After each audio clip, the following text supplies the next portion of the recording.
Magbabalik po ang saganang mamamayan. Mga kaibigan, hati po ang opinion ng maraming celebrity tungkol sa pagsisiwalat po ng Philippine Drug Enforcement Agency o PDEA sa iniingatan nitong talaan ng mga gumagamit ng pinagbabawal na gamot sa kanila pong hanay. Mayroon hong mga sumasang-ayon sa napipintong hakbang ng ahensya at meron din ho namang kumukontra. Kung opinion daw po ang gustong malaman ng iba, nabanggit na po natin ganyan, si Res Cortez. Sabi niya, hanggat maaari, sana naman ay wag po ninyong, wag ninyong isa publiko. Una, kawawa naman ang niya pamilya ng mga yan, may mga taong umaasa sa mga yan, etc. etc. At kapag nabanggit po pangalan ng mga yan, siyempre, maapektuhan po ang kanilang karir. Pero tila yata ang sabi nga ng iba, di ba? Ginawa nila yun bilang isang artista Ay nako, sana ho ay pangatawanan nila yung epekto ng illegal na ginawa dahil po sa paggamit ng illegal na droga. Mamaya po, meron pong reaction si Robin Padilla. Opo, Robin Padilla. Iba po yung Robin, hindi ha. Meron muna tayong makakapanaya, mga kaibigan. Ito ho'y kadarating lamang galing din po sa bansang Japan, kasama po sa delegasyon ng Pangulong Digong. Senator JB Ejercito, ang atin pong kaibigan. Senator JB, napapanood ka po sa Net25. Ako po si Jen. Si Kong Dante ho, medyo absent po sa araw nito, pero po mahalagang ginagawa. Magandang umaga po, Senator JB. 25. Yes, Jen. Magandang umaga sa ating mga tagkapatid. Magandang umaga po sa inyo lahat. Kamusta na po kayo, Senator? Yeah, okay naman. Jen, medyo late na kami nakauwi ng Maynila. Siguro mga alas 2 na ng umaga dahil galing sa Japan ay dumiretso kami ng Davao dahil doon nagbababa si Presidente. Tapos nagbigay ng kanyang speech, no? Kanyang nag-report siya sa nangyari. Tapos tapos saka pala kami nag-take off, no? Pabalik ng Maynila. So umabot mga alas 2 na kami nakauwi. Buti naman, naabala pa pala namin ang inyong pagtulog, Senator JB. Apo, ang gusto ko na lamang humalaman, well, kayo ba, bilang senador ng ating bayan, ano po naging partisipasyon ninyo dito sa pagpunta po ng Pangulo sa Japan, Senator? Well, alam mo dyan, kaya naman ako sinama at malamang kaya naman ako naman ay interesado rin talaga na pumunta doon sa Japan dahil alam mo naman ang advocacy ko talaga tinutulak ko mulat sa pool ay ang railway system, no? Siguro matagal tayo nakipagkwentuhan dyan, more than 5 years ko nang tinutulak ko minimum kahiyan. At mukhang dati kasi nung hindi pa ganun kalala ang traffic, parang hindi masyadong napapansin, no? Pero ngayon na medyo malala na, ay kahit pa paano, maraming nagsasabi na ito na talaga ang dapat na gawin. Kaya ako po'y sumama at interesado talaga ako. In fact, nagpapasalamat ako kay Secretary Tugade na halos lahat ng mga importanteng mga meetings, no? Tungkol sa mga possible infrastructure at mga railway projects ay ako'y sinama niya, no, tulad ng meeting sa mga officials ng JICA at iba pa, ay ako po'y naging saksi at kasama sa mga meeting. So, ang magandang balita lang, Jen, ay very much interested, no, ang JICA at iba pa na tumulong at isagawa ang railway system, no. In fact, yung Manila to Malolos at Manila to Calamba commuter line ay na-aprobahan na yan. Ang tinutulak na po natin ay yung Manila to La Union, Manila to Sorsogon, no? At may sangayan papuntang Region 2, may sangay papuntang Batangas, yung Mindanao Railway. Siguro susunod naman yung Cebu, Panay at Negros, no? Later on, no? Pero hopefully dyan talagang ako'y nagdarasal na sana maisakato para to maging katotohanan na dahil isa naman sa mga pangako, no, ng Pangulong Duterte at ng kanyang administrasyon ay yung infrastructure. This will be the golden age of infrastructure at ang kanilang target, sabi nga ni Secretary Joke, no, ay dodoblehin o kung kakayanin ay talagang dadagang tataasan yung spending, no, para sa infrastructure para gumanda ang takbo ng ekonomiya at the same time, marami rin na mag-invest sa ating bansa. Ang tingin ko dyan ay ito po ang kulang talaga natin, yung ating weakness sa infrastruktura at yung taas ng kuryente, ako personally, ito yung gusto kong tutukan dahil ito palagay ko nagiging balakid ko bakit hindi umaangat ang takbo ng ekonomiya natin. At malaking bagay yan kung may implement, luluwag-luwag ang trapiko ng Metro Manila, Senator. Ay, definitely. Opo. Jen, talagang wala nang wala nang iba pang solusyon, no, ang trapiko sa Metro Manila dahil alam mo, ang makakabahala pa rito, things will get worse, Jen, no, in the next 2 to 3 years. Kaya kinakailangan ako talaga tinutulak ko na mailatag na kagad ang mga release na yan sa lalong madaling panahon. Kaya nga, ako po ang principal author ng emergency powers, no, para sa Pangulo, para ma-solve ang transport crisis na sana maipasa na ito sa bago matapos ng taon. Dahil, Jen, alam mo ba na 25,000 vehicles ang vehicle sales every month, no, sa buong Pilipinas, at 60% yan ay sa Metro Manila. So, nangangahulugan in every year, 300,000 units yan, and in the next 3 years, that's 1 million vehicles na madadagdag sa ating pong mga lansangan. So, para sa akin, Jen, dapat ma-discourage na natin o ma-regulate na natin ang vehicle sales, pero dapat meron tayong alternatibo at wala nang iba pang alternatibo kundi ang maayos, mga moderno at maasahang railway system. Isa ho sa mga naibalita rin sa atin ng Pangulong Digong, yung kanyang pagpunta sa China, malaki rin hong pondo ang nilaan ng China sa railway system. Ano? Tapos ay ang Japan ata ay ito rin na magiging sentro ng kanilang investment sa ating bansa, Senator? Well, ang maganda dito, Jen, kasi dati isang bansa lang halimbawa, no, o ilang bansa lamang inaasahan natin. Well, Japan has always been the biggest source of our overseas development assistance. So, pero tama po. Medyo sabi nga nila, ang JICA medyo matagal silang mag-reside, medyo matagal daw silang mag-studies. Inamin naman nila yun. Pero pag nag-commit sila ay tuloy-tuloy, no? Mukhang ang maganda lang dito, Jen, sa totoo lang, at to be frank with you, so dahil lang meron ng China factor na interesado rin, mukhang mapapabilis, mukhang gusto rin ng mga Hapon. Magkaroon ng kompetisyon na maganda. Oo, mukhang, alam mo, meron ding maganda rito sa ginagawa ni Pangulong Duterte na merong competition na nag-adapt siya independent foreign policy na dati ang kaalyado natin ay kung ano lang yung kaalyado rin ng Estados Unidos. Ngayon na we have opened our doors to other possibilities, to other opportunities, ngayon nagmamadali lahat.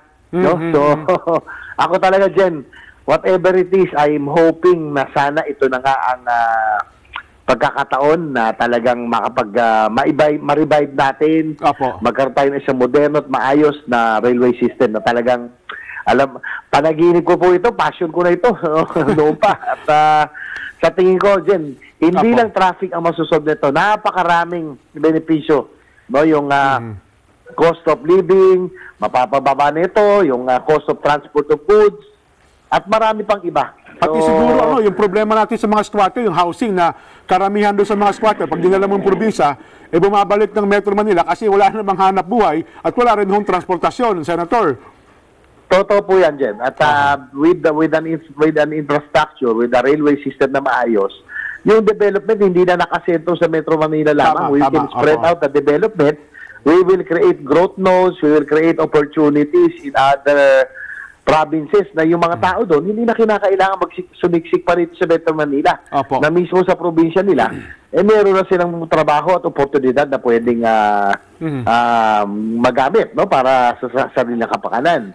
So yan po ang mga nakikita ko talagang, ako sabi ko nga, Jen, alam mo, matupad lang to, panaginip ko, tapos na kahit na mag-retire na ako sa politika, makita ko lang na mailatag ng mga release na ito, masayang-masaya na po ako. Ano ho kaya ang magiging kaibahan ng kasalukuyang administrasyon? Sapagkat alam niyo po, experience naman natin ito, Senator, no, na kumisan yung mga kasunduan, investment ng isang kasalukuyang presidente, napapakinabangan lamang kung kailan papatapos na o kaya ng susunod na presidente yung kanyang mga proyekto. Well, ang nakakalungkot sa atin, Jen, siguro because of our political system, yung 3-year term, 6-year term, karamihan sa mga political leaders, sa mga pangulo, ay concentrated sila doon sa kanilang termino, kung ano yung kanilang maiiwang legacy. No?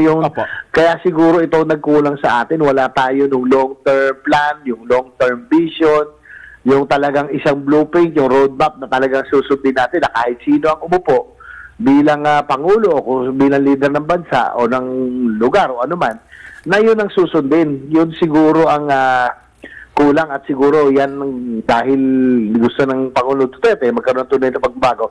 Apo. Isa ito, Jen, sa mga nais kong imungkahi na magkaroon ng 30-year 30, 40, 50-year roadmap o blueprint na ito na ang susundin natin, yung Opo, master plan. kahit sino presidente. Ang umupo, opo, talagay ko yan ang kulang sa atin. Kaya kung inyong makikita, sad to say, ayoko sabi niyo, pero para tayong chapsuy di ba? Yung wala tayong planning, parang sala-salabat, alam mo. So, sana man pagkakataon na ito, isaayos natin lahat, ilagay natin sa tama, na magkaroon tayo ng isang tunay na blueprint na susundan ng ating bansa, sino man ang maging Pangulo. Kasi ho naman, pagka ang nanalo, kalaban nyo yung dati nakaupo, lahat ng Yun na nga nakapangalan, babaguhin ang pangalan, di ba? Babaguhin ang proyekto.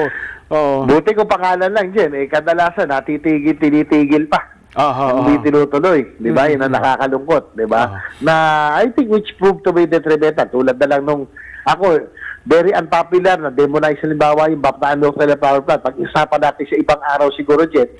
Pero sa dahilang ito'y identified at sinimulan nung panahon ng dati Pangulo Marcos, parang in-identify na siya, nadikit na siya sa era na yun. Kung sayang, kung ito'y nagamit natin, alam mo dyan, palagay ko hindi tayo nagkaroon ng power crisis, no? At palagay ko, hindi tumaas ng ganito ang kuryente ng ating bansa. So, maraming maraming mga problema tayo na sad to say, self-inflicted. Pero sana baguhin na natin yan. Magkaroon na tayo ng totoong roadmap, blueprint na susundin natin sino man ang maging Pangulo ng ating bansa. Last point na lang siguro, Senator, baka mapahaba po yung ating pagkipagpanayam. Yun namang punto na, yung alam naman natin, kapag sinabi natin Amerika, dito sa ating rehiyon, ang kadikit-lagi niya na yung Japan, ano kaya ang naging bunga ng pakikipag-usap ng Pangulong Digong sa Prime Minister Abe na mawala naman yung agam-agam at pangamba nila na parabagang tayo'y kumikiling at pumapatig na po sa China? Well, alam naman natin na ang Japan din ay talaga isa sa mga pinaka-loyal na kaalyado ng bansang Estados Unidos. Tulad natin, no? For so many years, talagang banggitin mo ng Pilipinas, alam na kagad na kaalyado ng Amerika. Amerika yan. Kaya siguro, dahil dito sa bagong independent foreign policy ng Pangulo na gusto niya mag-charter tayo, mag-direction tayo na sarili na natin at kumausap na rin sa ibang panig, ay naintindihan. Palagay ko dito nagtagal medyo yung state dinner nga namin late nagsimula dahil napatagal yung usapan ni Pangulong Duterte at alam nyo, isa raw sa pinakamahaba ito according do sa aking katabi na isa ring kongresista sa Japan na isa raw sa pinakamahaba na nakikipag-usap. Pero ang maganda lang, mukhang naintindihan ng Prime Minister Shinzo Abe yung grievances ng ating Pangulong Duterte laban sa Estados Unidos.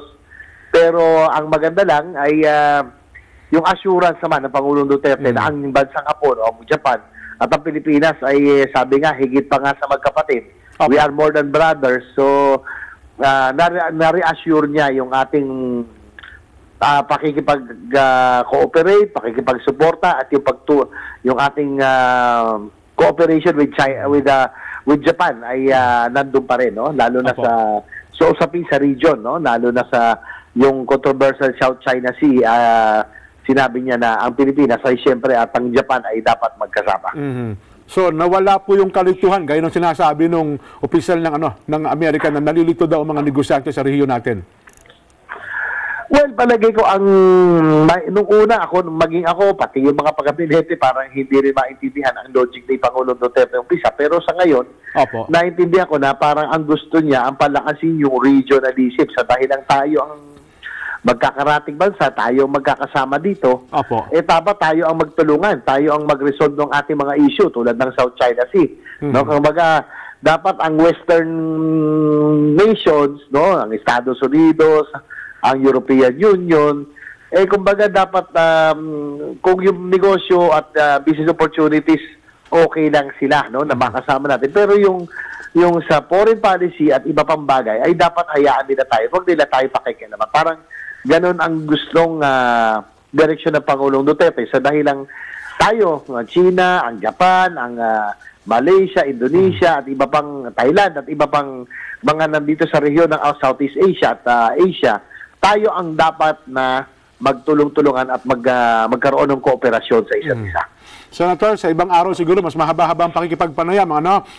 Marami pong salamat. Magandang umaga po sa inyo. Baka meron po kayong gusto sabihin sa ating mga tagapanood. Well, sa ating mga kababayan, Jen, maraming salamat sa pagkakatuto at ako'y natutuwa na i-report sa ating mga kababayan na mukhang magkakaroon na ng dinaw, no? At hopefully, pagdasal na lang natin na itong mga pangarap natin, magkaroon ng tunay na railway na moderno at maayos na railway system at yung mga infrastructure projects na malalaki na very crucial sa ating ekonomiya. Apo. Ay sana pagdasal natin na matuloy ng mga ito sa lalo madaling panahon. Magtulong-tulong po tayo sa panaginip na ito. Senator, bahagi kayo ng aming magandang umaga. Maraming pong salamat. Mga kaibigan, Mabuhay kayo. Opo, Senator, mga kaibigan, si Senator JBL, ito po ang ating nakapanayam. Magbabalik po ang, basa muna ako ng Facebook reaction. Sige po. May kinalaman po sa ating Vox Populi, opo, hindi naman dapat exempted sila. Mas lalo silang magpapakaadi kung hindi sila mabubunyag. Vincent Cruz, oo, dapat para patas ang batas. Nardo Guzman, oo, para patas sa ibang pinangalanan ng ating Pangulo. Ferdinand Moreno Serena, oo, pangalanan na yan para patas, walang special treatment at para malaman ng taong bayan, mamaya yung nasa listahan ng idolo pa ng marami o iniidolo ng anak natin, nako, delikado yan. Sudayan JSS, oo, para pantay po lahat at wala nang masabi ang dilawan para malaman ng mga artista na walang pinipili ang gobyerno ngayon. Kung ayaw nilang mapasama, di huwag gumawa sila ng mabuti. Salamat po. Nova D. Opo, gandang umaga po. Wilma M. Asoke. Opo, huwag bigyan ng special treatment. Anthony Baculo. Opo, para makapagparehab na sila at di na matulad kay Anthony Fernandez at Sabrina M. Alona Santos Giliero. Oo po. Samuel Acoba. Oo, kung addict din sila, pangalanan na rin para hindi na sila makapandamay pa ng hindi nagda-drugs. Edna Gora. Opo, Ricardo Ramos. Oo po, Joel Espeña. Oo, Ding C. Diamante. Opo, Ryan Steele. Opo, no exemption. Emmy Moreno. Opo, para magkaroon ng takot ng ibang artista na gumamit ng illegal na droga. Michelle Kama. Opo, mas maganda, pantay-pantay ang batas. Ronnie Otero. Opo, para hindi na mahikayat ang mga kabataan dahil sa pag inidulon nila sa kanila, para matigil na rin ang pagbili nila ng drugs kasi ang mga artista ang isa sa malaking buyer ng drugs. Rene Ibanez. Opo, Zama. Oo, para fair. Levy ng Digo City. Opo, kung may matibay naman na ebidensya, dapat ilabas na nila para naman maging fair sa matataas na opisyal ng unang pinangalanan. Junjun Flores. Ronaldo Rodrigo. Matira, hindi po dahil maraming artista ay apektado ang kanyang mga karir. Kevin Acusar. Oo, Edgardo Cruz ng Quezon City. Opo, para magkaalaman na kung sino sila kasi marami nag-idolo sa kanila, mga taga-subaybay at para mahubaran na sila sa kanilang mga maskara na sila pala ang gumawa din ng hindi mabuti sa kanilang sarili. Susan Sagayno. Hindi po maganda subaybayan muna siya ng mga pulis hanggang sa makuha ang ebidensya kasi kung papangalanan, pwede niya i-deny lang. Kung may ebidensya, walang lusot. Andre Manalang. Oo, dapat lang itinatago nila ang kanilang masamang gawa sa kanilang kasikatan. Dapat iladlad sa bayan ang gawa nilang masama. Reynaldo Lopez Simbulan Sr. Ang tanong ay ganito, sang-ayon ka ba na pangalanan na rin ang mga artista na sinasabing sangkot sa illegal na droga? Babalik po ang Saganang Mamamayan.